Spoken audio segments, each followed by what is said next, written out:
All right. Hello. Our next presenter of the day, and actually the last presenter today, is Terry Lynch. He's the Chief Executive Officer of Power Metallic Metals, which trades on the OTCQB venture market under the symbol PNPNF and on the TSXV under the symbol PNPN. Welcome back, Terry. Good afternoon, everyone.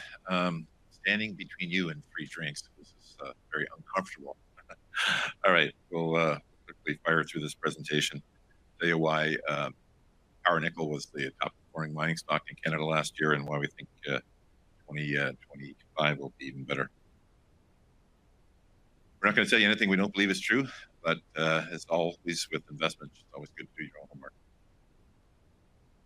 So why were we at such a hot stock last year? Why is it going to be even better this year?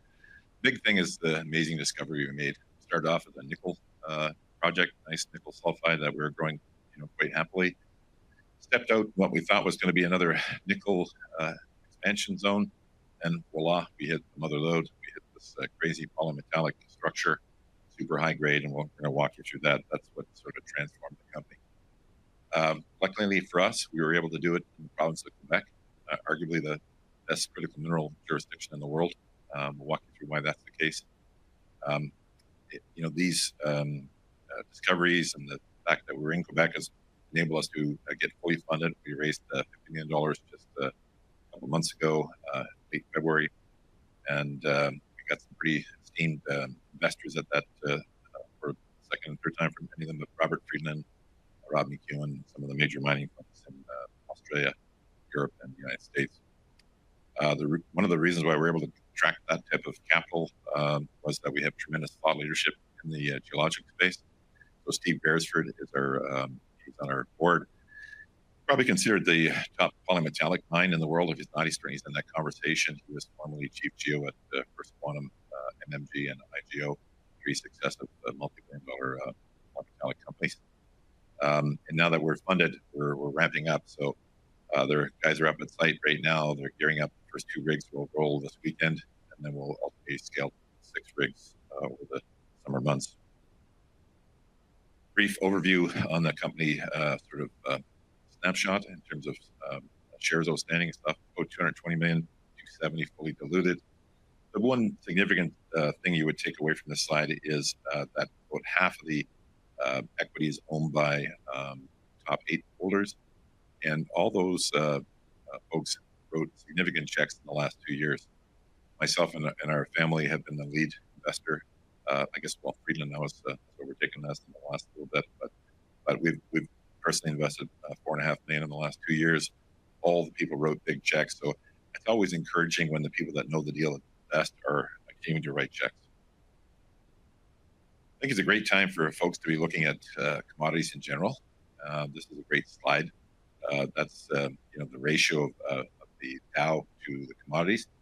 So you can see commodities are really at the bottom, and eventually this will rip up, and the first rip will be a 3 or 4 bagger, and then it'll ultimately probably peak at a 10 bagger across the board. So if you may have to wait 6 months, you may have to wait 2 years. I don't know.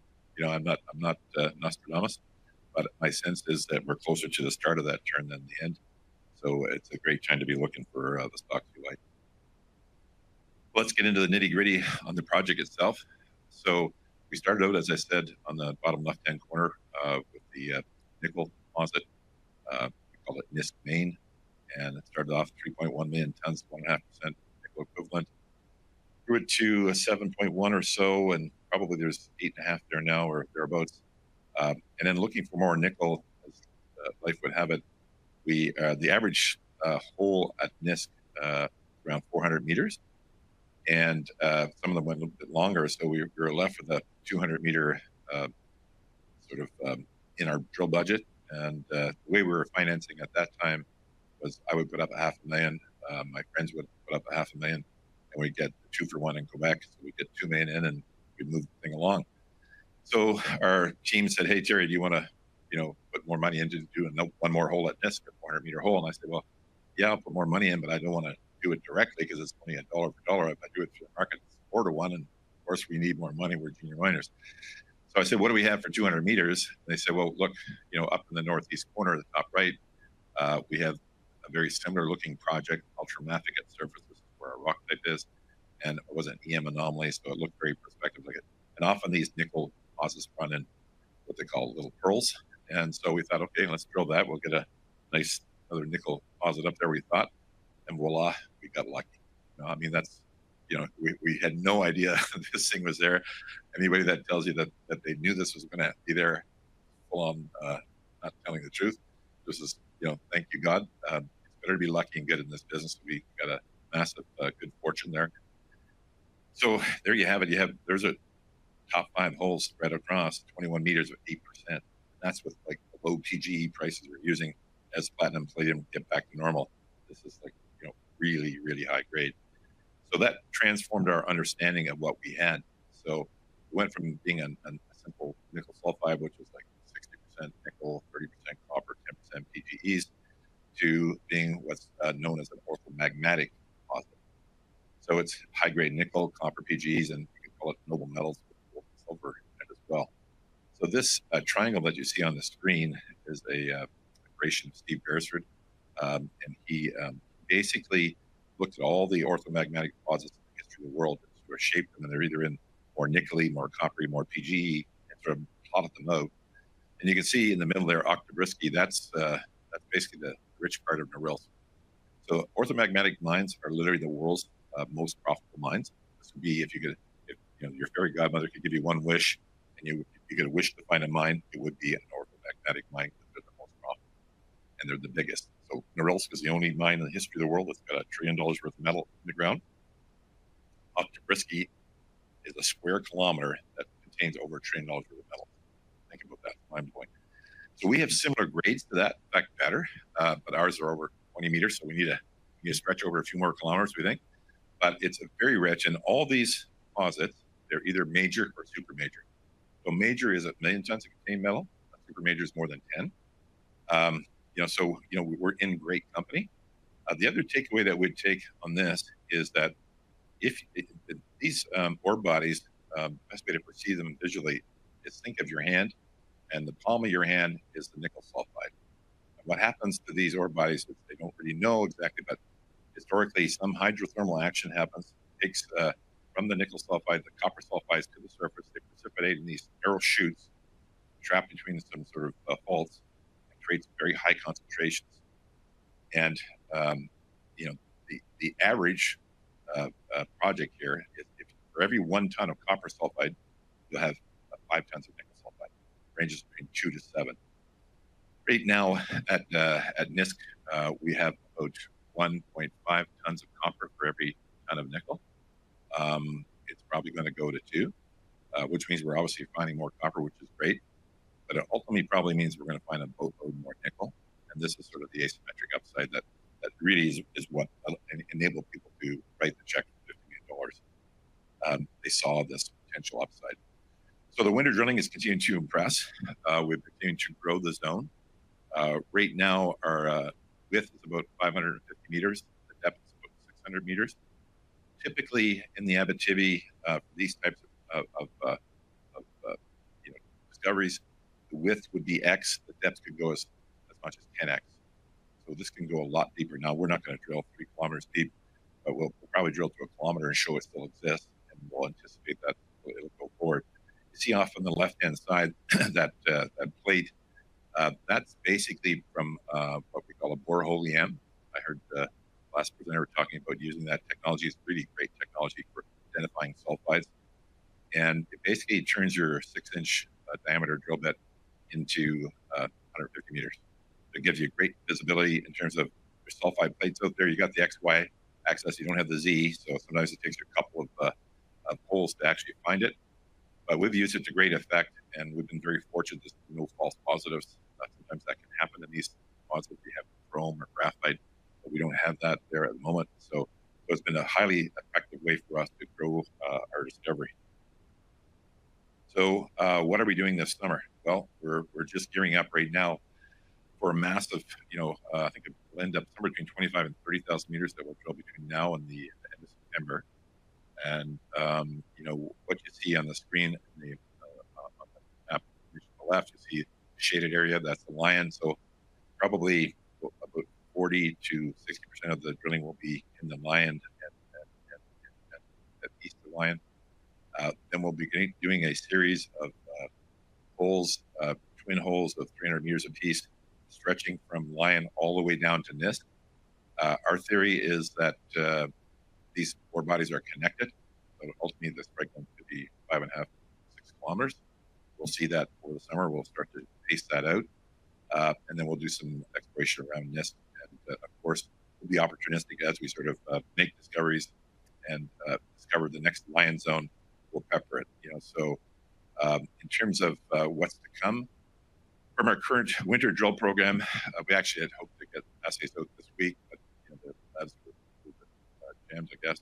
So we're expecting to get some assays out next week, and then I would think probably in 2 or 3 weeks we'll have some more assays. Generally, we'll start to see additional assays from our summer program probably just at the end of July or early August, like after the August long weekend. And then you'd expect to see results every 2 or 3 weeks, pretty much for the next year. So it would be certainly a very newsy program.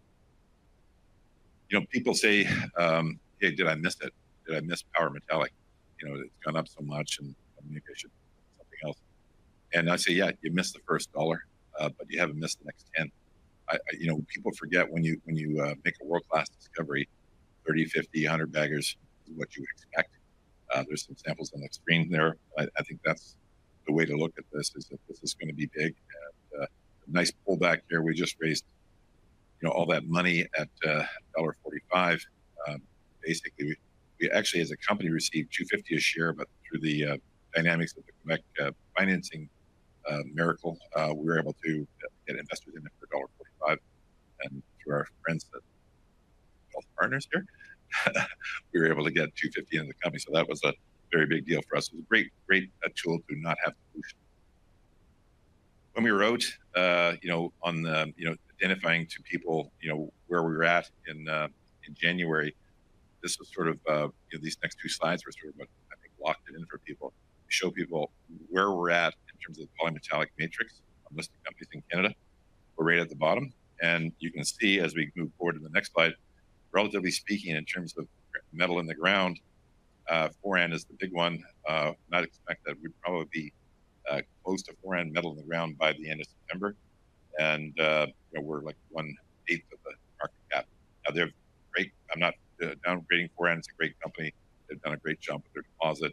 It's been de-risked. They've got it to pre-feasibility, I think, maybe feasibility now. So there is that. But at the end of the day, you get paid for metal in the ground.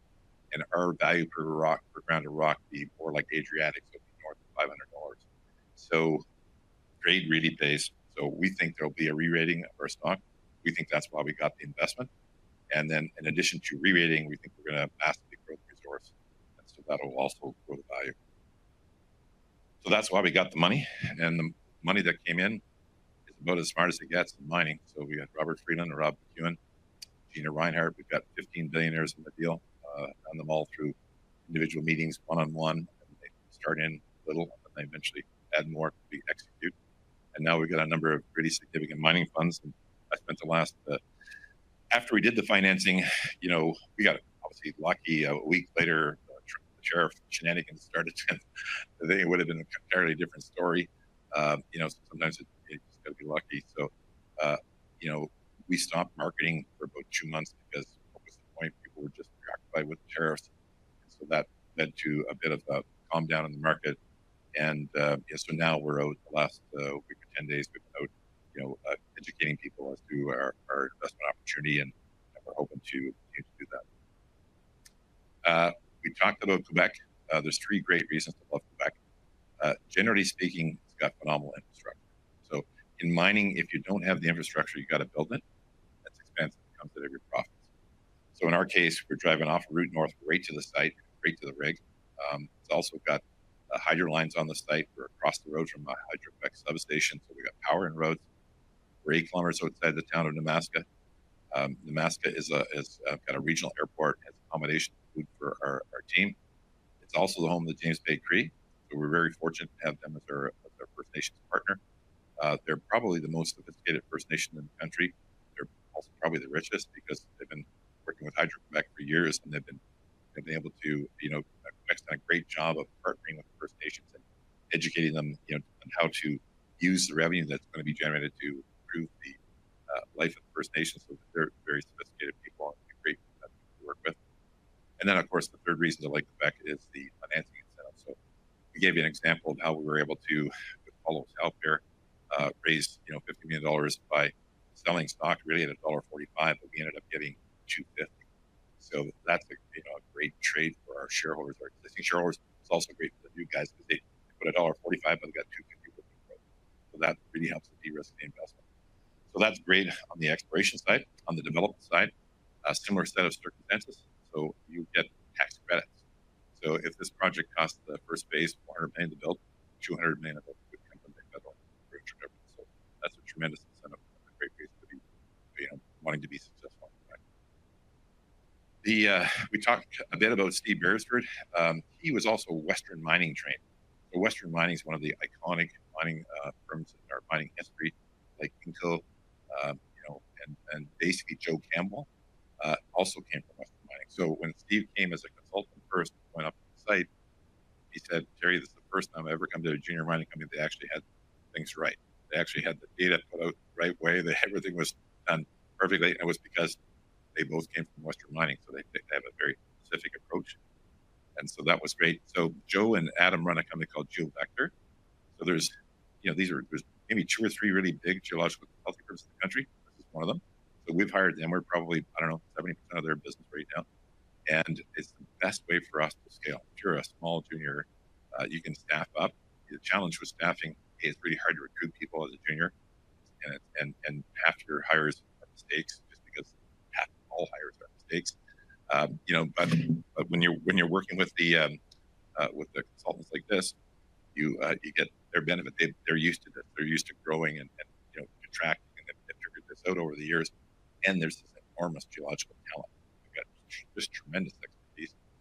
So we've been working with them. It's been awesome. And from a tax perspective, it even costs us more because as a consultant, 100% write-off, boy, 70%. So that's a big point. So we're really happy with these guys. It's been great to work. Metallurgy, generally speaking, when you have a polymetallic discovery, that's one of the concerns investors would have. There's been some bobbles. Again, there's something called Chalice in Australia that had a run to $2 billion. It's still worth several $600 million or $700 million. They probably figured some of their stuff out now, but they had problems with the polymetallic metallurgy. And generally that happens in low-grade polymetallics.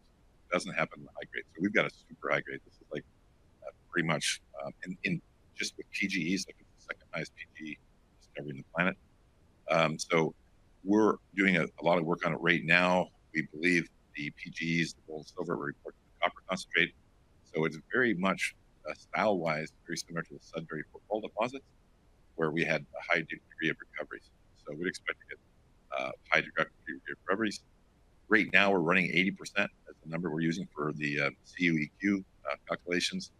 I asked Robert Friedland what he thought before he invested. He said, look, I'm getting high 80s, low 90s at Flat Reef in South Africa. I'm sure you guys will get better than that at the end of the day. It looks like a better rock.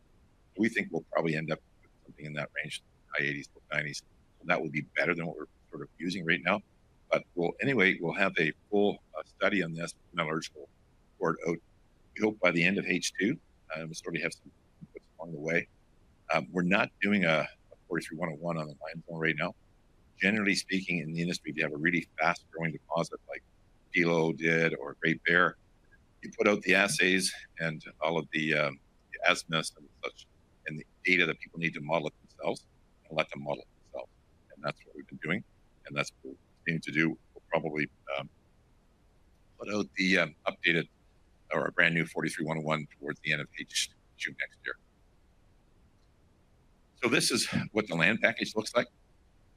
And luckily for us, we've done a ton of work, and we're as I said, we're integrating this now. We're going to start to see if the theory is that we connect these two deposits and continue to explore it at depth. So the deposit seems to be going from the Lion Zone towards NISC, luckily on our property, which is great. And we're stoked to get our guys back up there,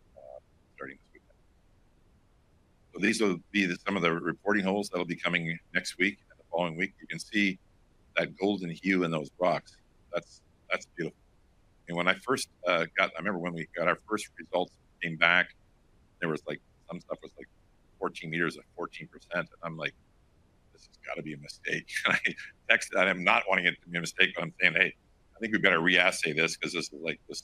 I don't want to go out with this because it could be seriously embarrassing. And they text me back saying we already did. I'm like, all right, thumbs up. But yeah, we're getting some just smashing grades from this. And, we think it's going to continue. Some other things that are creating value for the company. When we were a nickel sulfide, we had been approached by this company, CVMR. They're the largest private nickel refiner in the world, and they basically make nickel powders. So nickel powders are used for everything from EVs, 3D printing, and they're big in the defense business. So bullets, missiles, this sort of thing. Your US $100 bill is made on a plate with nickel nanopowders from CVMR. They've got 2 joint ventures with US DOD, so they wanted the North American source for nickel, and we're well along, and we're actually looking at preliminary numbers now about this concentrate to powder plant. Concentrate would happen at NIST, but the plant would probably happen in Corpus Christi, Texas. We expect to have some news out on that in H2. So it's pretty interesting. Just to give you an idea of what nickel powder goes for, it goes for $40,000 to $60,000 a ton. Concentrate is 15,700 or 16,000 today. So you step on it for about $4,000, it becomes worth 40 to 60. There's only a handful of people in the world that can do this. Basically, Inco started it, but now it's LA, Norilsk, Sichuan in China, and CPMR. So there's only so many people who can partner with us. So we're very lucky to have them on board as a feasibility study partner, and they paid for it. We expect to make our mine the first carbon neutral polymetallic mine in the world. How do we do that? Well, generally, we've been lucky that Hydro-Quebec is immediately by our side, so that makes it green power. It's ultramafic rock. It naturally sequesters the CO2. In terms of making the nickel, there's 3 ways to make nickel. You can basically use carbon, you can smelt it, or hydrometallurgy, or chemical metal vapor process. So that's what CVMR does. So we expect this to lead to better offtake partners and possibly higher prices. Technology, we've used this new technology called ambient noise. It allows us to basically see the speed of the rock. It's a new terminology. Australia's fastest growing company. It's allowed us to really speed through and make much better discovery speed. And it's been an impactful situation for us. We've spun off our properties in Chile and in BC. We expect to list that probably end of June, early July. So that'll be another way for our shareholders to benefit. And the team is pretty lean. Obviously, Peter, our chairman, ex-corporate lawyer, Greg, an ex-investment banker, Steve, you know about successful discipline. The board owns about 4%, so they're aligned with us. We've spoken about everyone else. So that's it.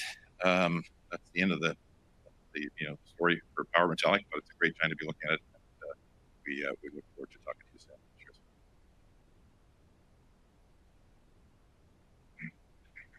Cheers. A couple of questions online for you, Terry.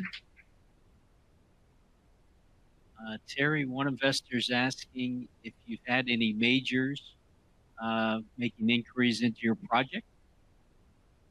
Yeah, so we've signed several NDAs with majors, and we had some people want to finance our next stage. And we've always felt, that we're better off as a junior to advance as far as you can yourself financially. That's why we chose to go with getting financial investment in and move along. We are cooperating with our majors. We're obviously the dominant players in the industry. Letting them see the data. Yeah, let's get comfortable with the data, but we want to make it worth a lot more value before we take money from them. And then another question asking if you share any further information about the Saudi Arabian grant of license to explore. Yeah, so we basically got Saudi government, the Kingdom of Saudi Arabia, invited us to go down there and bid on some projects. And they said if we were successful, they would introduce us to their top 5 family offices. which they did. And so we were successful in the bid. There's a fair bit of paperwork, associated with this, and it's almost complete. And until it's complete, I wouldn't say it's official. But obviously they announced it. We didn't announce it yet, but we have answered questions about saying exactly what we're saying. We're completing the paperwork. We expect to have it done by the end of June. And, this will be Saudi's an interesting place. Our geologists have likened it to going to the Abitibi, which is one of the greatest hunting grounds in the world for mining projects in Canada in the 1940s, which is when it was sort of discovered, but with modern technology. So Saudi's got some amazing looking rock, and it could be one of the great new places to be for mining companies. So we were pleased to get invited. They selected us. They're looking for people that can find stuff. They're not looking for land bankers. They want people that are action oriented, that will do the science, drill, move on. So that's why we got the gig, and we're happy with that. And let me preface this last question by saying, regardless of how you answer, you're still invited to the network reception. And the question is, are you looking to do a U.S. listing of the company sometime in the future? You know what? I think at some stage, there's horses for courses, and so you're always looking at growing your capital base and uplisting, and so that's certainly part of the consideration going forward. But we'll let everyone know when we're locked and loaded.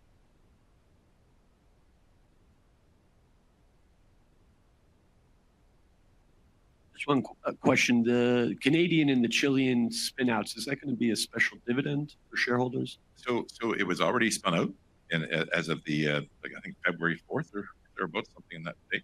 So if you were a shareholder before that date, you should have received it into your account. If not, contact us and we'll help you chase it down.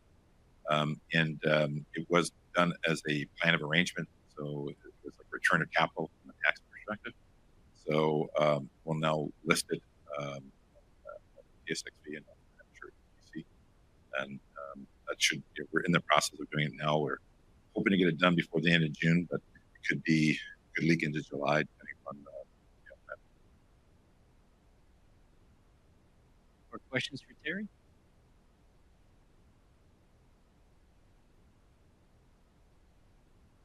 Terry, I just want to know when you get flow through and you use it for exploration up in Quebec, are you still eligible to then get back the tax rebate? No, you assign that to them, so that's all part of it. So if you took, like in our case, I think we took 40 million flow through. So that 40 million exploration, those credits would go to whoever was on that side of the transaction. So we sort of waive that and pass that along. It's already sort of part of the contract. And all of the polymetallic companies that I know of are billion-dollar companies. Do you expect to climb to that status also? Yeah, I mean, obviously, it's an arrogant and self-serving suggestion to say that, but honestly, you would think with this discovery and our land package, our resources, that this should happen very rapidly. So I really think we should be 3 or 4 times where we're at right now, and I think we're going to grow several times. So you can do the math. Are you comfortable with your land package, or do you have plans to expand, or do you have reason to really? Yeah, I mean, we're always trying to get more land in the area. We like the area a lot, so there could be some developments in that. But, everything is staked, so there's nothing free. So we're talking with some of our neighbors. Maybe there could be something that could develop there.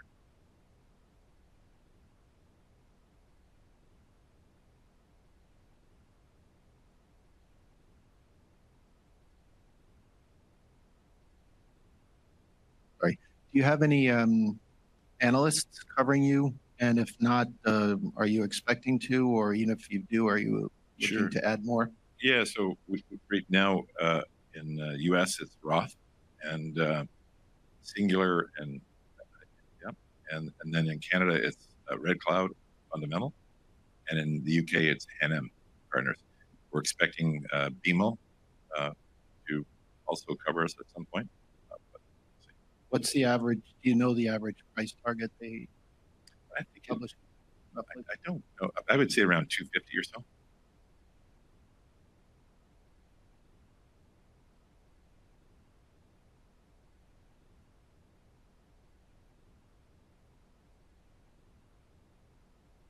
Any other questions at all?